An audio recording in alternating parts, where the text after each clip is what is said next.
And now, America's most exciting radio talk show, The Savage Nation, home of unprotected talk, borders, language, culture. And here he is, Michael Savage. It is Rock and Roll Friday on The Savage Nation, and boy, are those Republicans rocking the clock. Welcome to the program. I would be remiss to not discuss the madness that I see going on inside the Republican Party right now. What I see going on in what Trump is saying about Carson is akin to what went on when Gingrich ripped Romney to shreds for 9 straight months, much to the happiness of Barack Obama, who watched on the sidelines and then came in for the kill and then ripped Romney apart with the very same arguments that who gave Obama all the arguments to defeat Romney, other than Romney himself? That was Newt Gingrich. Newt Gingrich was a wrecking ball against Mitt Romney. And for me to sit here as a member of the Fourth Estate and not comment on my favorite candidate, who is still Donald Trump, would mean I'm remiss. And I have to comment. I think this is wrong. He's making a mistake. I believe it's bizarre. And I don't know who's more bizarre, Trump or Carson. It's a repeat of Gingrich attacking Romney, which resulted in Obama rising to the presidency.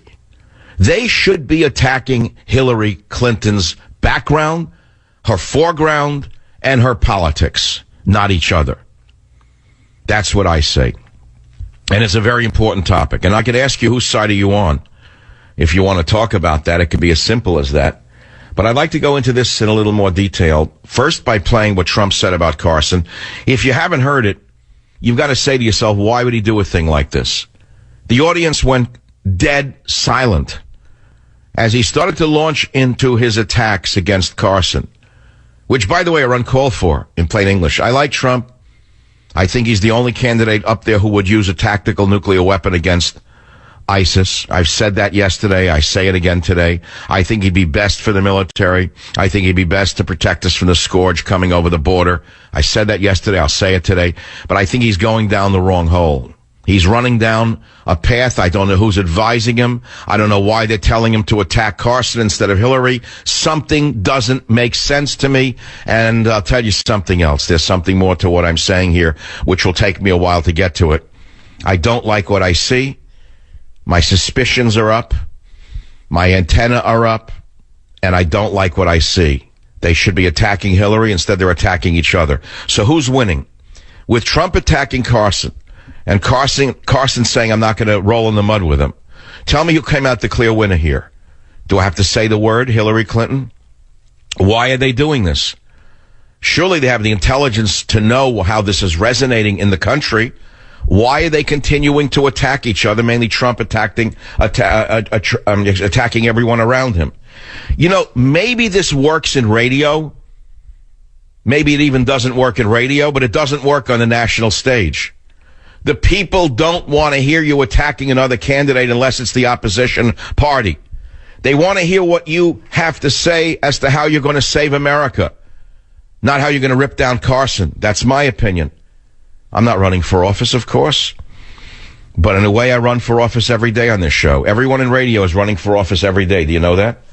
We are on the stump every day of our lives on radio. We're campaigning one way or another. We want you to like us. We want you to admire us. We want you to follow us. We want you to continue listening to us. In other words, we want you to vote for us.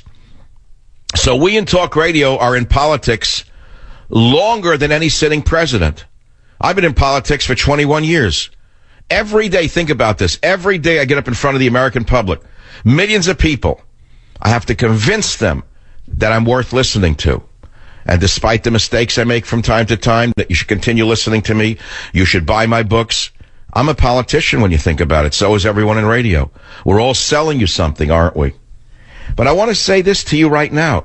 There is not a single chapter attacking conservatives or even Republicans in Government Zero. Think about that.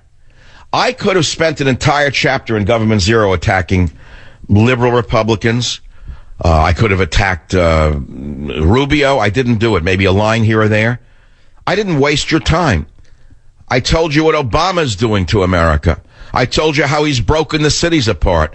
I told you how he's pitted one race against the other. I told you how he's flooding America mainly with African Muslims and Middle Easterners. I told you that those are the problems. I didn't attack liberal Republicans. And you went out and you bought the book. And you have a plan, an action plan. And I must say that my book, with its plan and its attack on liberals, I'm sorry to say it, maybe I'm proud to say it, debuted at number 3 on the New York Times bestseller list, while Trump's book debuted at only number 5. Again, this is not an attack on Trump.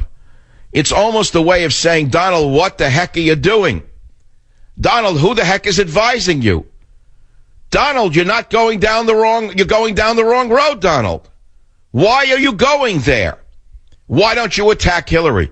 Why don't you tell America how wrong Obama is? Show us what his immigration policies have done that are wrong. Show us how he's a liar on climate. Show us how he's printing fiat currency that has no basis in reality. Show us how he's being outtraded with China. Explain it to the people and show why you would be better. Don't attack Carson. Everyone knows Carson's a nice man. Everyone likes Carson because he's a nice man, because he's a gentle, soft-spoken man. What is the value in attacking a soft-spoken man? Does it make you stronger? Something is wrong. I'm telling you, something is wrong. And I have instincts in this business that have been a gift to me from the beginning. I saw it with Michelle Bachmann when she used this show, only to abandon this show, and now to sound like a lunatic. Something's wrong with the picture. And so the best way that I can pursue this is to play a couple of sound bites for you right at the beginning of the show today on Rock and Roll Friday. We're going to begin with Mr. Trump saying things about Ben Carson that are a little worrisome, and then Carson's reply right here on the Savage Nation. He said he's got pathological disease. He actually said pathological temper, and then he defined it as disease. So he said he has pathological disease. If you're a child molester, a sick puppy, you're a child molester, there's no cure for that. There's only one cure. We don't want to talk about that cure. That's the ultimate cure. No, there's two. There's death and the other thing. But if you're a child molester, there's no cure. They can't stop you. Pathological, there's no cure. Now, he said he was pathological. Okay. Well, you know, the wonderful thing is, it's not really up to me. It's up to the people. They will listen, and they will be able to make a decision about whether they want to listen to the usual politics of personal destruction, or do they want to deal with something better. Are you personally offended by it? Let me put it this way. I expect that kind of thing. That's what's been going on in our country for years. That's dragging us in the mud. And I don't expect it to change anytime soon, but I don't have to get into it. Now, as you could well imagine, the Solenterates in the media, who will not bring up any of the crimes of Hillary Clinton, both current and past, are just salivating over this. The Solenterates in the media who will never touch what Hillary has done as Secretary of State, which is virtually destroy the entire world order, are so happy to attack Donald Trump. And so Donald Trump made a mistake, in my opinion. You know, people make mistakes. It doesn't mean he's a bad man, but he made a mistake here. Why would he attack Carson in such a vile manner and say that he's pathological? And then say, basically implying he should be castrated. Did you hear what he said? There are only two cures for pathological people who are child molesters, and he launches into child molesting? Where did this come from? Why would he bring up the worst, lowest type of criminal? How does that help his brand? How does that help intelligent, middle-of-the-road people who are trying to decide? And I know liberals who despise Hillary Clinton. I know liberals who distrust her for good reason. They despise her because they know she's no good. They don't want to vote for her. They're dying to vote for a Republican. And they hear this now? Ladies and gentlemen of the savage jury, I cast before you a simple question. And that question is this. What the heck do you think is going on? Why do you think this happened yesterday? Do you think it was a mistake? Do you think it was intentional? And who do you think is the big winner here? Well, that's clear. It's Hillary Clinton. Have you heard one word attacking Obama's insane policies? His failures, for example, in his war against ISIS. We know he was dragging his heels on ISIS. Donald Trump could have gone off on a tangent and talked about how when he's commander-in-chief, he'll rebuild the military and how he will crush ISIS like the cockroaches that they are, in the same time he spent attacking Carson. He could have said that Obama is such a failed commander-in-chief that we have to wonder if he's not pathological in his lying. That Obama is such a pathological liar that he has upset the world order. And that should be the issue that we should be talking about today, would be calling Barack Obama a pathological liar, a very dangerous man who is so flawed that he could not even defeat a ragtag army with the most powerful military in the world. I look at war footage of the Iraq War, for example, and I see how skillfully it was conducted against Saddam's army. Do you remember that? Do you remember the footage? Do you remember what they did in the desert? You think it was a snap and a guarantee that we would win? It was not. But we had, and maybe we still have, some great military leaders. And they sectored off the entire desert. And then they sent in the attack planes. They sent in the artillery first, and then the attack planes, then the helicopters. And they took out every one of Saddam's tanks and armored personnel carriers. They did it section by section. Yet Obama has not destroyed one Toyota pickup truck owned by ISIS. I keep reiterating that main point. It was 6 months ago. ISIS just took Ramadi, or was it Mosul? And they had a victory parade. It was about a mile long of Toyota trucks with machine guns on it, with the Hitlerites and headscarves. Was there one rocket fired by Obama's military? No. It could have been a highway of death. Why did Obama not take out that highway of murderers? That's what Trump should have said. And he should have said that Obama didn't do it for two reasons. One of two reasons only.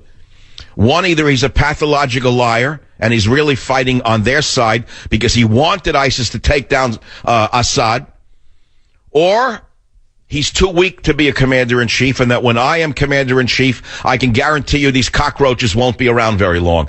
Instead, he goes off in a tangent and attacks Ben Carson. Ladies and gentlemen of the Savage Jury, I rest my case and be back in a minute. Join the Savage Nation. Call now, 855-400-SAVAGE, 855-400-7282. Savage. The Savage Nation is sponsored by Swiss America, the only company I trust with my financial future. Call 800-289-2646 or SwissAmerica.com. Now, in the middle of this mudslinging, which is more like a Victorian candidacy than anything else, maybe this went on in another period of time. I hear it went on in the 1920s, but it doesn't play very well today. You know, this personal attack business, I understand, was part of the American political landscape in the 20s. They called each other mothers prostitutes. But you haven't heard anything like this in your lifetime, have you? Calling another man a pathologist. I mean, crazy. At the same time this is going on, US B-52 bombers fly near Chinese man-made islands in South China Sea. So Obama is saber-rattling against China, saber-rattling against Russia, upsetting the world order, and we're arguing over whether this one said that or that one said this, when we should be talking about the madman in the White House, not whether Ben Carson did this or Trump said that. You know, you can take the high road or you can take the low road. In a time like this in America, there's only one road left to us, and that's the road to victory. It's the only road that matters, is the road to victory. I am sorry to tell you, very sorry to tell you that this is not the road to victory. This is the road to perdition that I'm listening to. It's the road to perdition.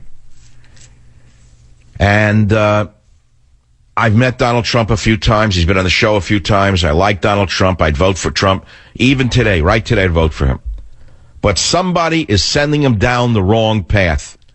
He has surrounded himself with stupid people. Notice how Trump has always said that when he's president, he'll get rid of the stupid people who are running the government. I'd like to know who the stupid person